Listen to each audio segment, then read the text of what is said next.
యేసు రక్తమే జయం పరిచర్య. ప్రియ రక్షకుడైన యేసుక్రీస్తు నామమున ఈ ఉదయకాలమున మీ అందరికి శుభములు కలుగునుగాక. ప్రియులారా, మన హృదయము మనయందు దోషారోపణ చేయని ఎడల దేవుని ఎదుట ధైర్యము గలవారమగుదుమని దేవుని వాక్యము సెలవిస్తుంది.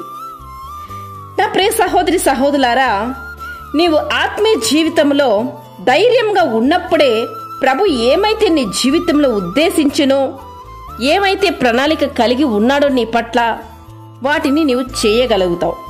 పిరిగితనానికి భయానికి నీవు చోటిచ్చినంత కాలము దేవుడు ఆశించినట్టుగా నీవు జీవించలేవు. నీవు భయాన్ని జయించాలి, ధైర్యంగా ఉండాలని దేవుడు కోరుకుంటున్నారు. ధైర్యంగా నీవు ఉండాలంటే పరిశుద్ధాత్ముడు తోడై నీవు ఉండాలి. పరిశుద్ధాత్మ సహవాసముతో నీవు నిండి ఉండాలి.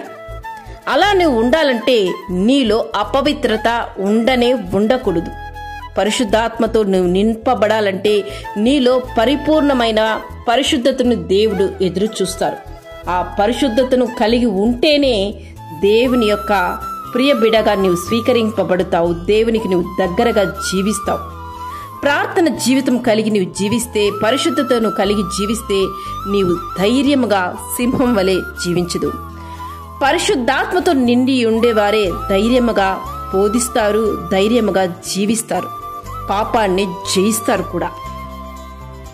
నా ప్రియ సహోదరి సహోదరులారా, నీ ఎదుట నేను పాపము చేయకుండానట్లు నా హృదయములో నీ వాక్యం ఉంచుకుందునని కీర్తనకారుని వలె నీవు ఎల్లవేళలా ఆయన వాక్యానుసారముగా నీవు నడుచుకున్నట్లయితే, ఆయన వాక్యాన్ని నీవు ప్రతిరోజు క్రమము తప్పకుండా పాలనను సేవిస్తున్నట్లయితేనే నీవు పరిశుద్ధ జీవితాన్ని నీవు జీవించగలవు.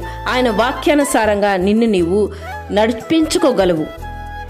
నీవు ప్రభువు కొరకు నీవు జాగ్రత్త కలిగి జీవించాలి. నీ జీవితంలో ఉన్నటువంటి ఆ పరిశుద్ధతను ఎట్టి పరిస్థితులను నీవు పాడు చేసుకోకూడదు. క్రీస్తు రక్తంలో కడగబడిన వారు నీతిమంతులుగా తీర్చబడతారు. నీతిమంతుడు సింహముల వలె ధైర్యంగా ఉందురని వాక్యం సెలవిస్తుంది.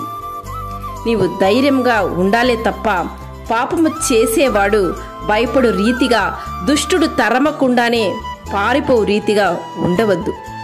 అలా నీవు ఉండి దేవుని దుఃఖపరచు వారిగా జీవించవద్దు.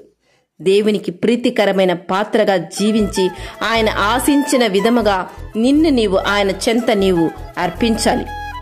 దేవుడు మన హృదయము కంటే అధికుడై సమస్తమును ఎరిగి ఉన్నాడు కనుక మన హృదయము ఏ ఏ విషయములలో మన యందు దోషారోపణ చేయునో ఆయా విషయములలో ఆయన ఎదుట మన హృదయమును సమ్మతి పరచుకుందునని వాక్యం సెలవిస్తుంది.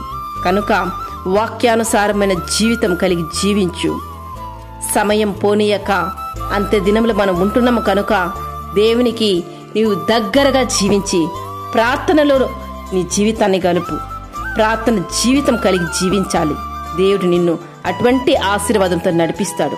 ఇక నుంచి నీవు నీ యొక్క ప్రతి కార్యాన్ని దేవునితో అర్పించి దేవునితో ప్రారంభించు. దేవుని యొక్క కృప, కనికరము, కాపుదల ఎల్లవెల్లలా నీకు తోడై ఉండి నిన్ను నడిపించునుగాక. ఆమేన్. యేసు రక్తమే జయం పరిచర్యలో మీ సహోదరి. God bless you.